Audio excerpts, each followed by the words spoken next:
Do you really know how deep America's debt goes? I'm not talking about your student loans, that credit card bill that keeps whispering your name at midnight. I'm talking about the debt that all of us share, the one sitting quietly in the background, shaping the price of your groceries, your rent, your paycheck, even the value of the dollar in your wallet right now. Because as of recent U.S. Treasury data, America owes over $38 trillion. $38 trillion.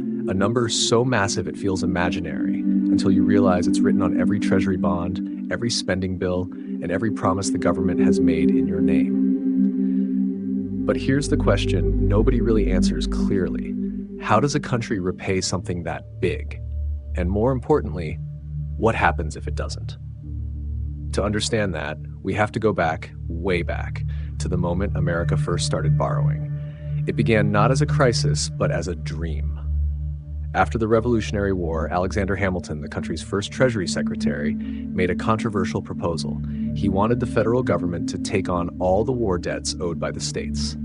His argument, if America owed money together, it would stand stronger together. It was the birth of the American credit system and the beginning of a habit the country would never quite shake.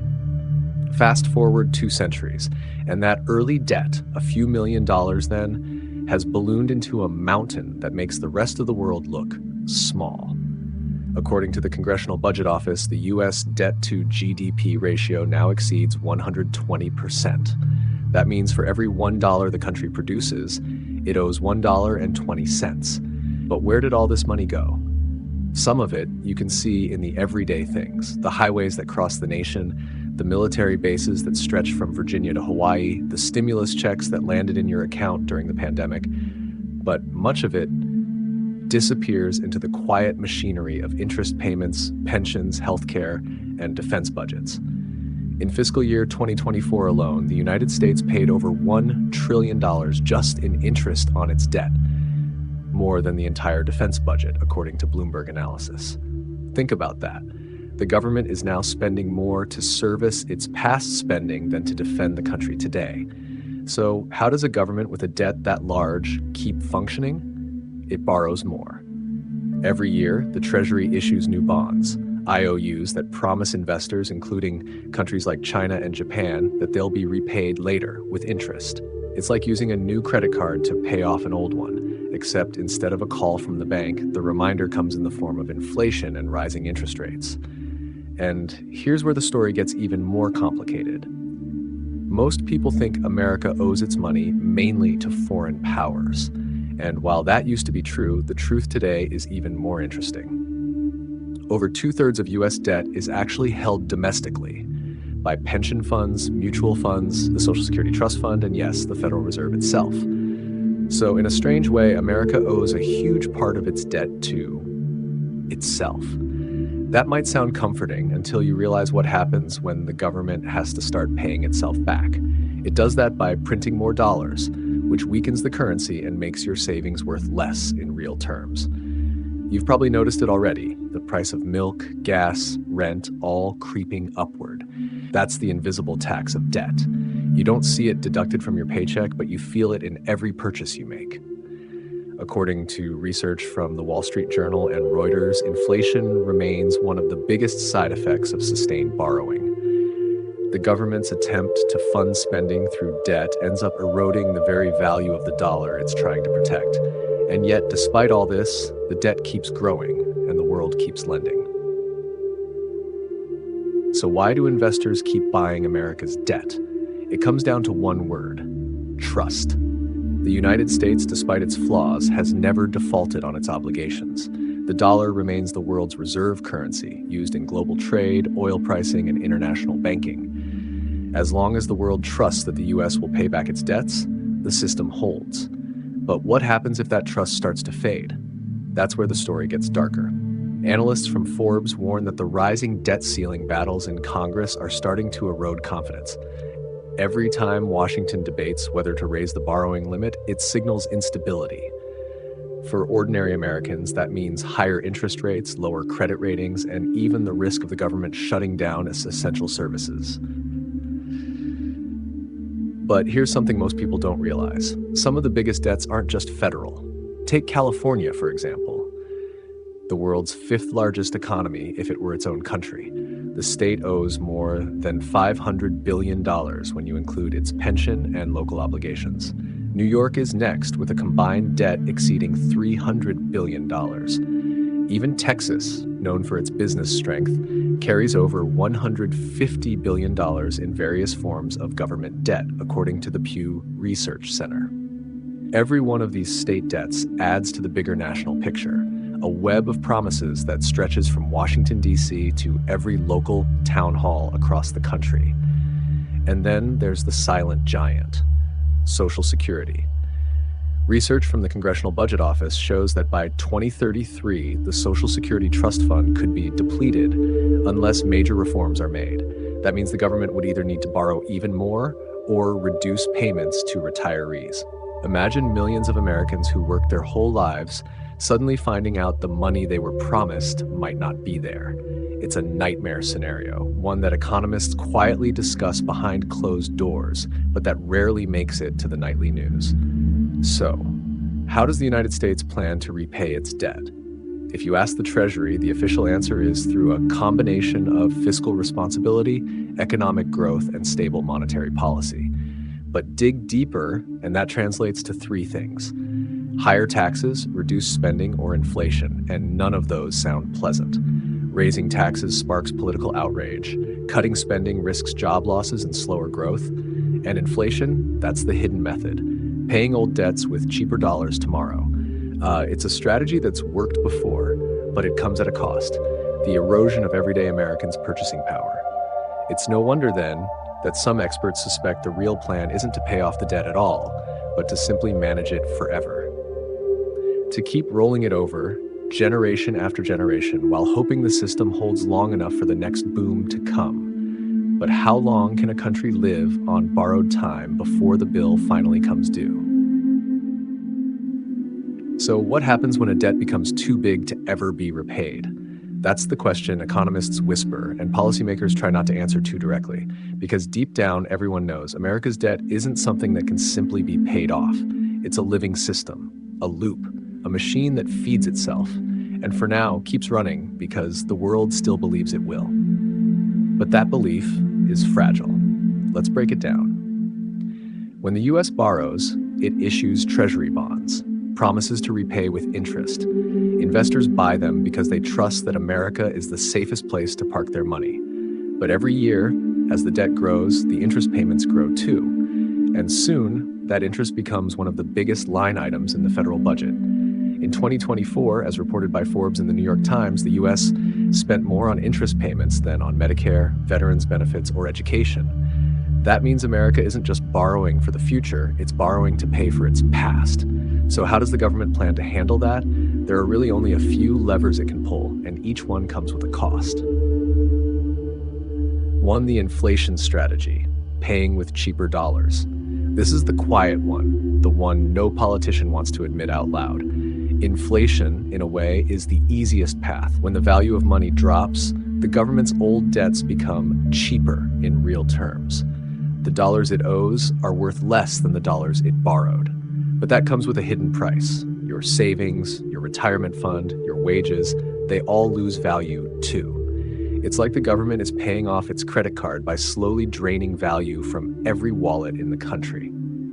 Over the past few years, Americans have felt this firsthand. According to the Wall Street Journal, the cost of living has risen nearly 20% since 2020, but wages haven't kept pace. That gap, it's the invisible debt payment that every citizen makes without ever signing a loan agreement. And if you've wondered why housing feels unattainable, why groceries keep climbing, why your paycheck doesn't stretch as far, part of that story begins here, inside the invisible math of inflation. 2. Raising taxes, the unpopular fix. Every president promises to fix the debt, but few are willing to touch the most obvious tool, taxes. The problem is political. Raising taxes is a quick way to lose votes, especially when both parties disagree on who should pay more. Some argue the wealthy and corporations should bear the burden. Others say higher taxes choke economic growth and innovation. But the math doesn't lie. According to the Congressional Budget Office, even if all discretionary spending were frozen, meaning no new government projects, no expansion, nothing, the U.S. would still run a deficit because of interest payments, Social Security, and Medicare. That means eventually someone will have to pay.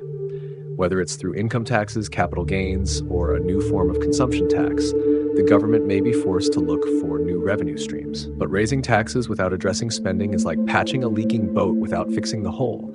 It might slow the flood, but it won't stop it. 3. Spending cuts. The political minefield. Cutting spending sounds logical until you realize what it actually means. Which programs do you cut? Do you trim defense and risk national security? Do you touch Social Security and face public outrage? Do you reduce healthcare funding and risk millions losing access? Every line of the federal budget is tied to someone's livelihood, someone's vote, someone's future. In 2011, when Congress tried to enforce spending caps to slow debt growth, it led to the Budget Control Act. The result, a downgrade of America's credit rating by S&P, the first in history. In 2023, Fitch Ratings did it again, citing a steady deterioration in governance and rising deficits. In other words, even attempts to fix the debt can make things worse. 4. Growth, the only real escape. The most optimistic strategy is to grow out of the debt. If the economy expands faster than the debt to GDP ratio falls naturally. That's what happened after World War II. America's debt was massive, but booming productivity, a young workforce, and new industries like automobiles and technology outpaced it. But here's the issue. That kind of growth is hard to replicate today. The population is aging, productivity has slowed, and the U.S. is competing in a global economy that's far more complex than it was in the 1950s. Still, innovation, artificial intelligence, renewable energy, biotech could be the modern equivalent of that post-war boom. If America can harness these industries effectively, it could generate enough new wealth to stabilize its financial foundation. The question is, will that growth arrive soon enough to matter? The global angle, who really owns America's debt? Here's where things get even more interesting. Roughly 30% of U.S. debt is held by foreign countries. The biggest holders are Japan and China, with trillions combined. But recently, something unusual has been happening. China has been selling off U.S. bonds. According to Bloomberg and Reuters, this is part of China's effort to reduce dependency on the dollar as global tensions rise. It's subtle, but it signals something important, a slow shift in global trust. If too many countries start doing the same, moving away from the dollar, America could face higher borrowing costs, or worse, lose its ability to fund its debt cheaply. Because the real strength of the United States isn't just in its economy, it's in the world's belief in the dollar. The day that belief weakens, everything changes. So what's next? How does America really plan to pay it back? Here's the truth. The plan isn't to pay it all off, it's to manage it forever, to keep the machine running smoothly enough that no one panics. The debt becomes a permanent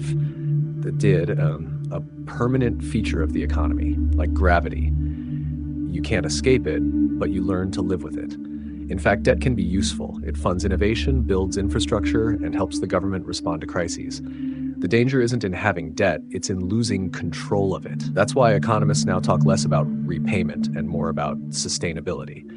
And as long as the debt grows slower than the economy, as long as investors keep buying bonds, and as long as the dollar stays strong, the system survives. But it's a delicate balance. One global shock, one major conflict, one political crisis, and the trust that holds the entire system together could start to crack. What would happen if the U.S. defaulted? It's the scenario everyone hopes never happens. But it nearly did in 2023, when Congress came dangerously close to failing to raise the debt ceiling. If America ever missed a payment on its debt, even by accident, the consequences would be immediate and devastating. Interest rates would skyrocket, the stock market would plunge, the value of the dollar could collapse, sending shockwaves through every economy on Earth. Your mortgage, your car loan, your credit card, all tied to those rates, would jump overnight. Retirement savings could evaporate in weeks, and the United States, the anchor of global finance, could find itself facing the kind of crisis usually reserved for developing nations. That's why, even with all the political theater, Washington always finds a way to raise the ceiling at the last minute, because everyone knows what's at stake. The invisible burden, how it affects you. Here's what most people don't realize. National debt isn't just a government problem, it's a personal one. When debt rises, interest rates rise. When interest rates rise, credit becomes expensive. When credit becomes expensive, businesses slow down, layoffs increase, and consumer prices stay high.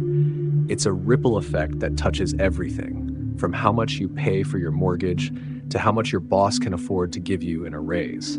And that's the quiet tragedy. While the government debates numbers on a screen, ordinary Americans pay the price in real life. Could there be a reset? Some experts predict a coming debt reset, not a collapse, but a global restructuring. Maybe the US issues longer-term bonds, maybe it quietly inflates the debt away, maybe it introduces a digital dollar to better control the system. According to Forbes and the CBO, digital currencies are already being studied by the Federal Reserve as a potential way to modernize the financial structure, giving the government more flexibility, more data, and yes, more control. It wouldn't erase the debt, but it could change how the system works. So, will America ever be debt-free? Probably not. And maybe that's not the point anymore. The debt is no longer just a number. It's a story about ambition, innovation, crisis, and resilience. It's the cost of building the world's most powerful economy and the price of keeping it that way.